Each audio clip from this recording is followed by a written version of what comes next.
my goodness. It's all of my people. How y'all doing? Were y'all nice to Pete? Okay. Oh, thank you. Y'all know I had to dress right today. They're used to me being in my pajamas making videos. All right, so we're going to do a little conversation here. I have some questions for you. Nothing crazy, hopefully. So let's get started. Are y'all ready? Okay. So the election really exposed how much social media real estate that the right really has.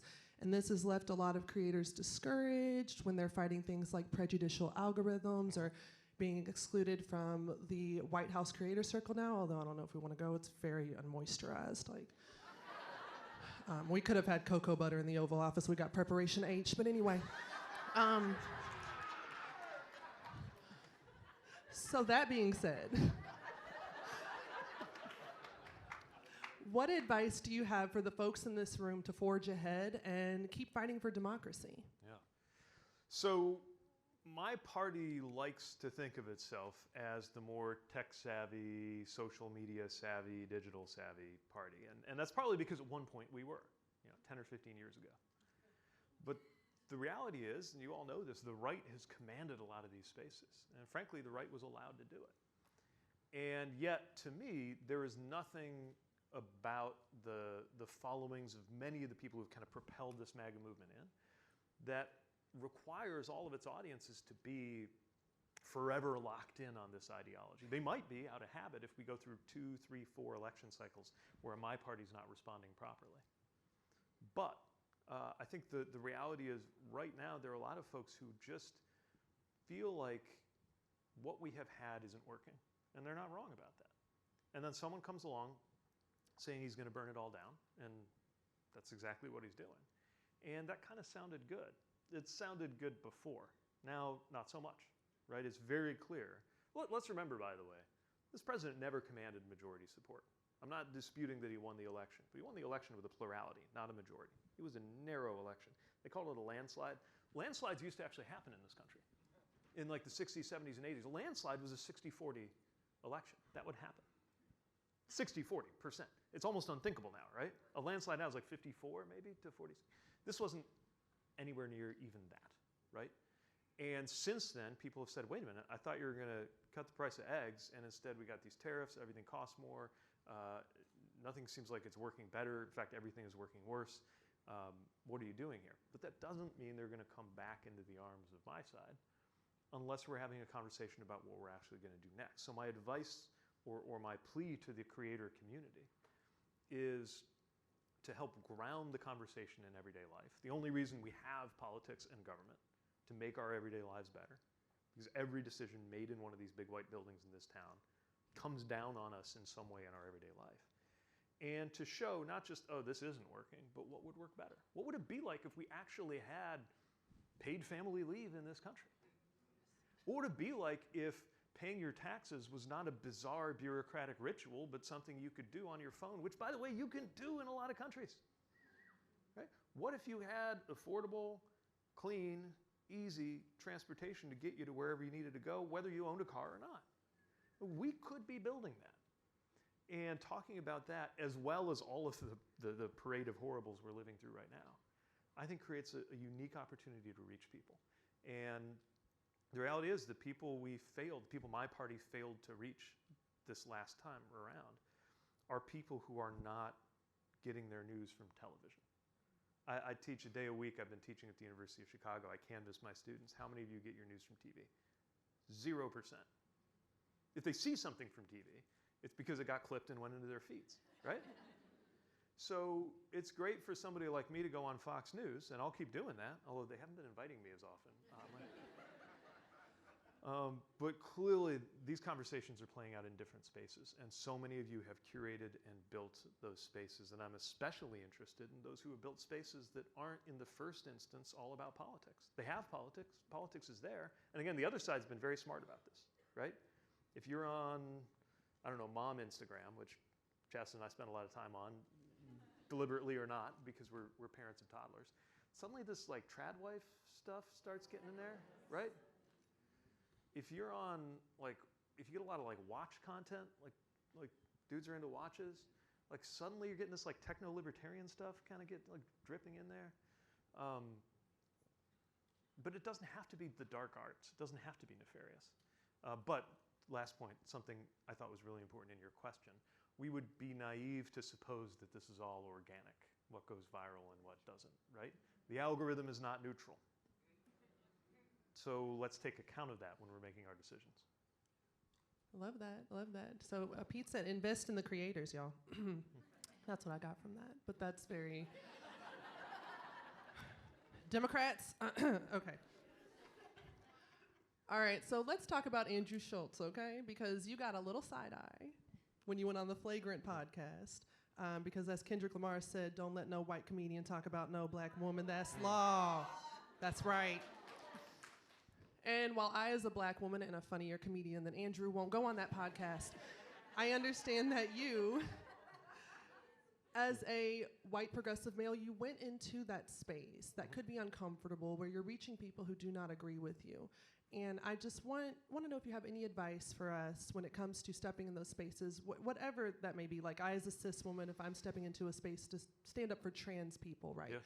Whatever we can do to talk to people who think differently from us, to educate those people, what advice do you have for folks in the room? Yeah, so first of all, my job as a figure in politics is to persuade. And you, by definition, there's no moving people to where they already are. You can't lead somebody to where they already are. So you got to find people who aren't there and try to attract them, pull them, guide them, push them to where you believe we all need to be.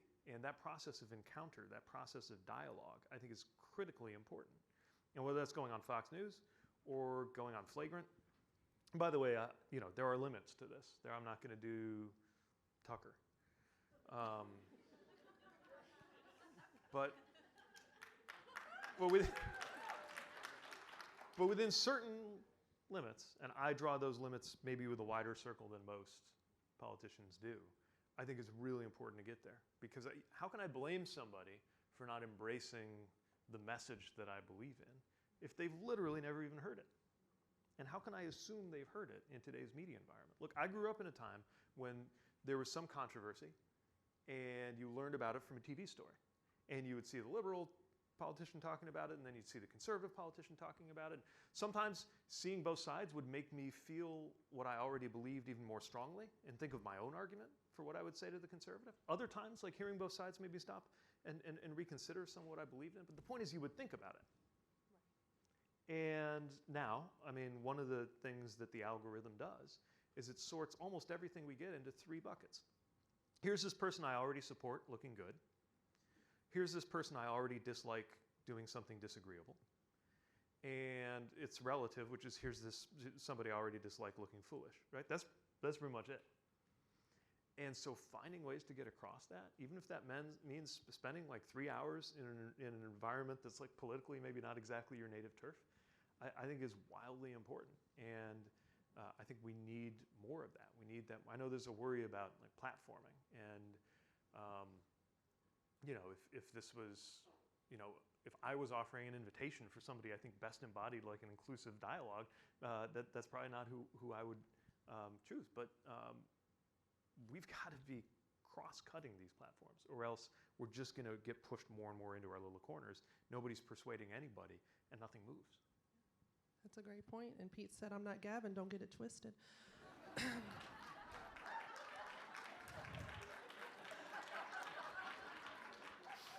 He's going to take his sip of water on that. All right.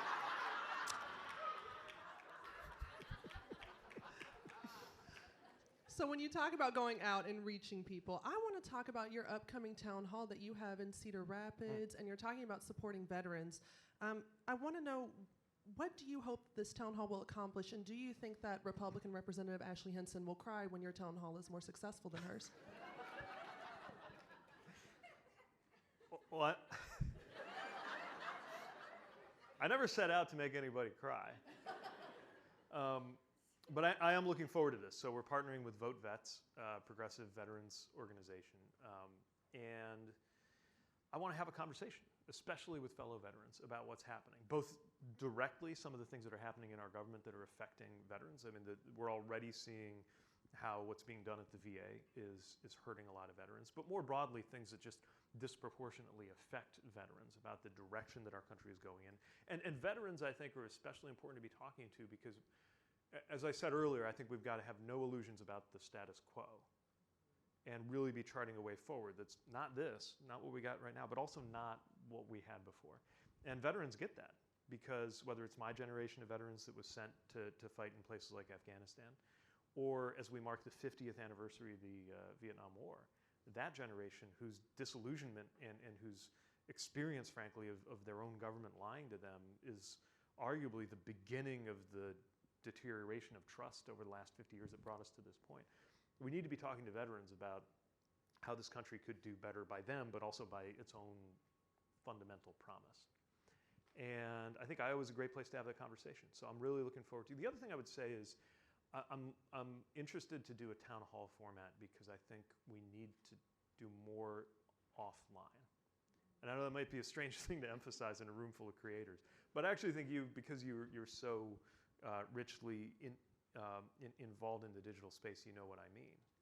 We need to spend more time in a room with people, having those conversations. If anything, the content is best when it comes out of encounter, and the encounter has to happen offline.